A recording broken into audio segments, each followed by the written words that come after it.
Hello दोस्तों, मेरे YouTube channel में आप लोगों का स्वागत है। दोस्तों, आज मैं आप लोगों को भोजन से संबंधित कुछ ऐसी बातें बताऊंगी जिसका हमारे जीवन में बहुत ही महत्वपूर्ण योगदान होता है। दोस्तों, खासकर ये संदेश मैं अपनी बहनों को देना चाहती हूँ। उन्हीं के द्वारा ये कार्य हो सकता है। दोस्तों, सबसे पहले तो हमें कभी भी अशुद्धता के साथ कार्य नहीं करना चाहिए, क्योंकि दोस्तों लोग कहते हैं कि ऐसा कुछ भी नहीं होता है, लेकिन दोस्तों ये हमारे शास्त्र कहते हैं कि कभी भी यदि हमारे साथ अशुद्धता का प्रयोग किया गया तो हमारी बुद्धि ही उसी हिसाब की होती चली जाती है। दोस्तों, यदि हमारी बहनें हमेशा रसोई घर में बिना नहाए भोजन बनाकर बच्चों को खिलाती हैं, अन्य लोगों को खिलाती हैं, तो उनकी बुद्धि में हमेशा परिवर्तन होता रहता है। दोस्तों, लोग कहते हैं कि जैसी शुद्धि वैसी बुद्धि। जैसे आप शुद्धता का ख्याल रखेंगे, बुद्धि भी लोगों की उसी हिसाब से होती चली जाएगी। दोस्तों, यदि हम दूषित खाना बनाते हैं, यदि हम अशुद्ध होकर खाना बनाते हैं, तो इसका प्रभाव बच्चों पर बहुत ही अधिक पड़ता है। और दोस्तों, घर वालों की बुद्धि में भी इसका प्रभाव अति ही पड़ता है, क्योंकि दोस्तों यदि हम अशुद्ध भोजन बनाएंगे तो लोगों की बुद्धि भी उसी हिसाब से भ्रष्ट होती चली जाएगी। और दोस्तों, हमारे घर में हमेशा कला ही रहेगी, क्योंकि दोस्तों जैसे भोजन हम लोगों को खिलाएंगे, उनकी बुद्धि भी उसी हिसाब से होती चली जाएगी। हमेशा आप भोजन शुद्ध होकर ही बनाइए। दोस्तों, कभी भी हमें बिना नहाए भोजन नहीं बनाना चाहिए, क्योंकि दोस्तों भोजन ही हमारे जीवन का अस्तित्व होता है। यदि हमारा भोजन ही दूषित है तो हमारे शरीर में सभी अंग दूषित हो जाएंगे और हमारे विचार कभी भी शुद्ध नहीं होंगे।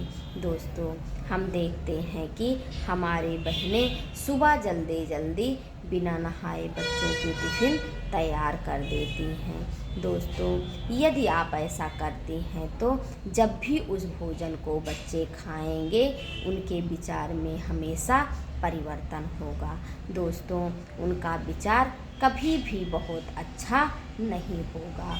और दोस्तों, जैसा वो भोजन खाएंगे वैसे ही उनकी बुद्धि होती चली जाएगी। दोस्तों, बच्चों के गुण में माँ बाप का बहुत बड़ा हाथ होता है। यदि बच्चे अवगुणी हैं तो ये माँ बाप की कमियाँ होती है। आप उनको जितना गुणी बनाएंगे, बच्चे उसी हिसाब से होते चले जाएंगे। और दोस्तों, जैसा कार्य आप बच्चों के लिए करेंगे, बच्चे उसी हिसाब से हो जाएंगे। यदि हम बच्चों को ऐसे दूषित खाना हमेशा खिलाते रहते हैं तो उनकी बुद्धि बहुत ही खराब होती है। उनके अंदर सभ्यता नाम की चीज़ें नहीं होती हैं, क्योंकि दोस्तों अन्न में ही सब कुछ होता है। अन्न से ही बुद्धि का विकास होता है, और जब हमारा अन्न दूषित होता है तो बच्चों की बुद्धि बहुत ही खराब होती चली जाती है। इसलिए दोस्तों, जब भी बच्चों को भोजन या किसी को भी भोजन बनाएं, हमेशा शुद्धता से ही भोजन बनाकर खिलाना चाहिए।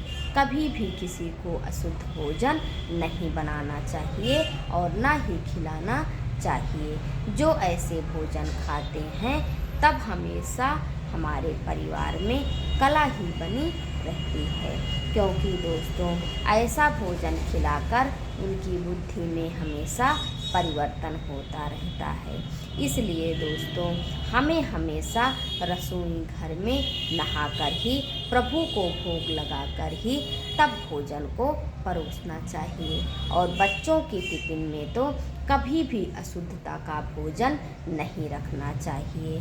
दोस्तों माँ सोचती है कि मैं पहले बच्चों की टिफ़िन बना के दे दूँ, जब बच्चे चले जाएं तब फ्री होकर फिर मैं कार्य करूँगी। दोस्तों सबसे पहले तो आपने बच्चों की हमेशा बुद्धि को मार दिया। दोस्तों आप सोचते हैं कि हम जब बच्चे चले जाएंगे तो फ्री हो जाएंगे, बच्चे पढ़ के आएंगे फिर हम अपना कार्य करेंगे। दोस्तों बच्चों को आप पढ़ने नहीं भेज रहे हैं। दोस्तों बच्चों की बुद्धि में तो यहीं से परिवर्तन होता चला गया। दोस्तों आप उनको शिक्षा लेने भेजते हैं, लेकिन दोस्तों आपकी जो शिक्षा है वो यहीं से अशुद्ध है, तो बच्चे कितनी अच्छी शिक्षा पाएंगे। दोस्तों जब आप भोजन ही इस प्रकार से उनको खिलाएंगे तो उनकी कितनी अच्छी बुद्धि होगी। दोस्तों पढ़ने तो वहाँ शिक्षा लेने लोग जाते हैं, लेकिन दोस्तों प्राथमिक शिक्षा तो, पहली शिक्षा तो हमारे माता पिता ही होते हैं। इसलिए दोस्तों बच्चों को हम अपने घर से ही अच्छी अच्छी शिक्षा दें और दोस्तों हमेशा उनको नहा धोकर साफ सुथरा होने के लिए कहें। जब बच्चे शुद्ध होंगे तो उनकी बुद्धि में भी शुद्धता होगी। दोस्तों इसी कारण से माँ बाप को बच्चों की प्रथम पाठशाला कहा गया है। जब बच्चों को आप अच्छे अच्छे गुण की शिक्षा देंगे तो बच्चे गुणी होंगे, नहीं तो दोस्तों उनकी बुद्धि कभी भी काम नहीं करेगी। और दोस्तों यदि घर वालों के साथ भी हम ऐसा ही करते हैं तो उनकी बुद्धि हमेशा अशुद्ध रहती है। इसलिए दोस्तों हम औरतों को शुद्धता का बहुत ही ख्याल रखना चाहिए। तो दोस्तों ये हो गया हमारा शुद्धता के प्रति विचार। यदि आप लोगों को हमारा ये विचार अच्छा लगा हो तो प्लीज़ मेरे चैनल को लाइक, शेयर और सब्सक्राइब करें। धन्यवाद।